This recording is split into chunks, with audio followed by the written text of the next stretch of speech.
Hi, my name is Catherine. This is my first YouTube video, so welcome. Thank you for tuning in. I decided to create a YouTube channel to display my interests and see if there's anyone else who's interested in the same smorgasbord of things that I am. Obviously one of those hobbies is anime. This is my first scale figure and I'm so excited. But I have a lot of other hobbies too. I love to crochet. I'm learning Japanese. I love to do arts and crafts. I love video games, so I figured might as well make a channel and see if there's anyone who wanted to tune in and enjoy my hobbies with me.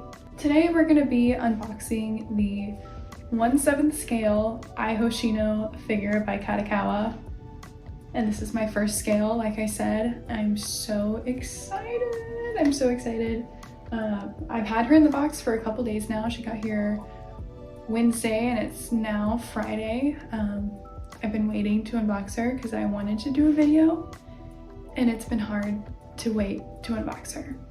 She looks amazing as far as I can tell. Like I said, this is my first scale figure, so I have nothing to compare her to as far as scales go, but from what I can see already, she looks absolutely beautiful. Like, the details are insane. So without further ado, let's go ahead and get into the unboxing. Let me get my knife. That took me way longer than it needed to. Okay, so let's go ahead and open her up.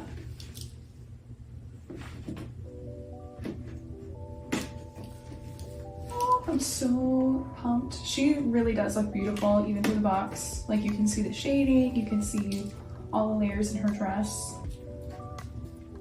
Are you ready? Ooh, the smell of plastic, it's refreshing. Okay, there are some instructions in here. Let's see. So it's about her exchangeable faceplate, which I don't even know. Did I get that version? I swear I didn't get the one with the faceplate, so we'll see. Oh, there's tape. There's tape. That's why it's hard.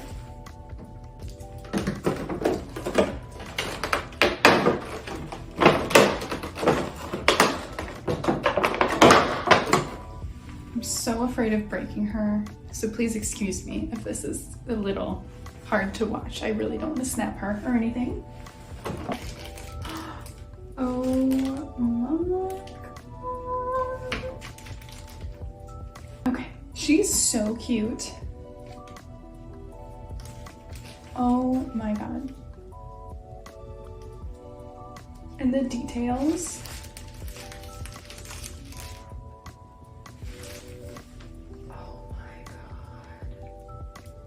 She's so adorable. Okay, so I'm not seeing that faceplate that I was just talking about, and I really don't care. I like the winking face that she comes with. I just thought I was gonna get that for a second because of the instructions. She looks stunning. She looks amazing. Okay, so whoever has this figure, when you take her hair off to get that little plastic bit out, her hair goes back under her hand and then underneath her little hairpin. I could not get that for longer than I should have been trying. Okay, so that's her disassembled. All the plastic removed. I am gonna go ahead and put her on the base, put the mic in her hand, and set her down and then talk about the figure. So I zoomed in a little bit closer just so that you could see her a little better. I am gonna do B-roll in a second, so you guys can see her closer, but she truly is such a pretty figure. The base is just like a hollow plastic base. It looks pretty close to the photos that they showed during the painted prototype period. And I'm not in love with it. I don't think it's horrible, but it feels kind of cheap.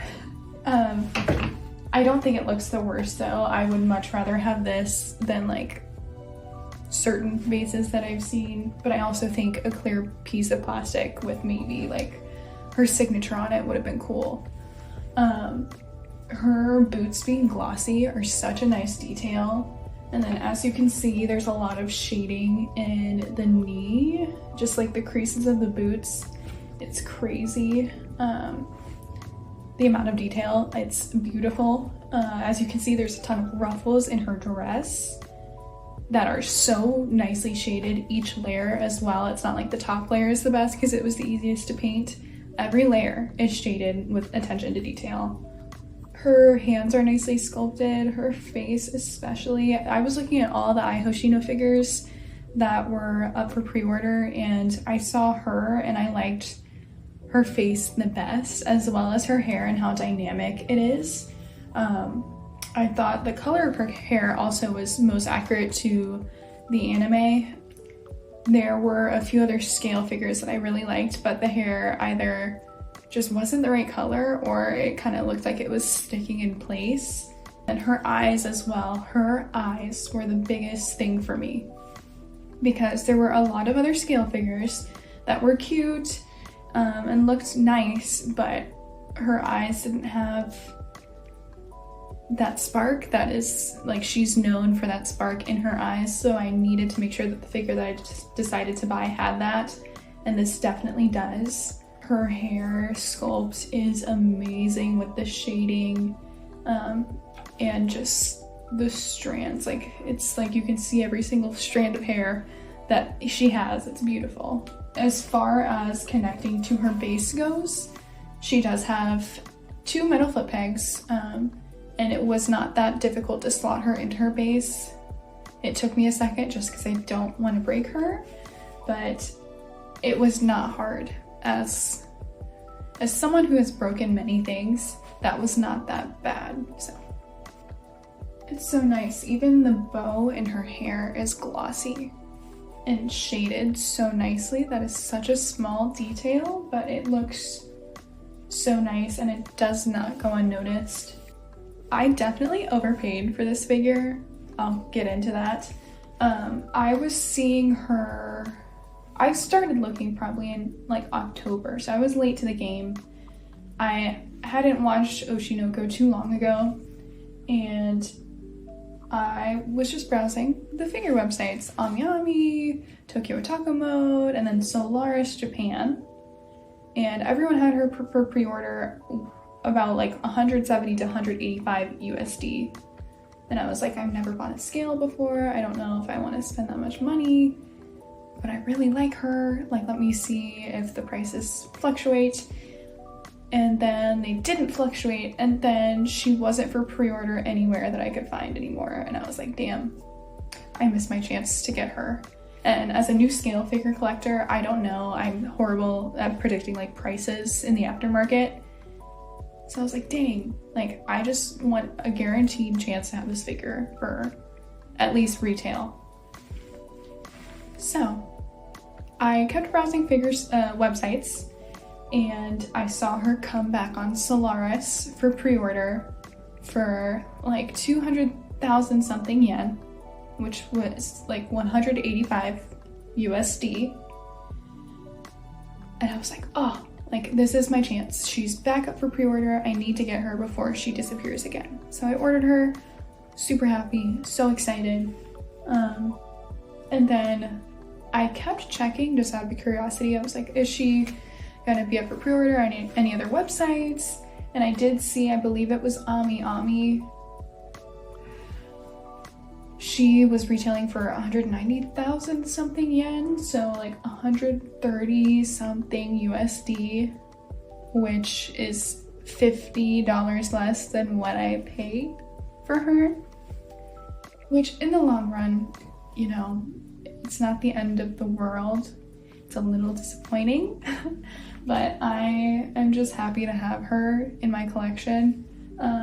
In the future, if I continue to buy scale figures, I'll probably be a little more cautious. I just don't know. I don't have any frame of reference for like how to know if prices are gonna go up or, yeah, I don't know. You live, you learn, I guess. Oops. With that said, I'll probably just go ahead and roll some more B-roll of this beautiful lady. I'm very happy with her. I love everything about her, besides the base a little bit, but it's not the worst thing in the world. I don't have any complaints. She's a beautiful figure, and to be fair, I don't have any other scales to compare her to, but I don't think I need to. I think I can just look at her and objectively be like, wow, she's a pretty figure. So yeah, thank you for watching. If you watched until the end, wow, thank you. This obviously is my first video. I'm not sure if I'll continue making videos, and if I do, they probably won't all be just like anime figures. Like I said earlier, I love to crochet, video games. I may make some videos on some of my other hobbies, so if you're interested, please stay tuned. And thank you for watching. I hope you have a good new year.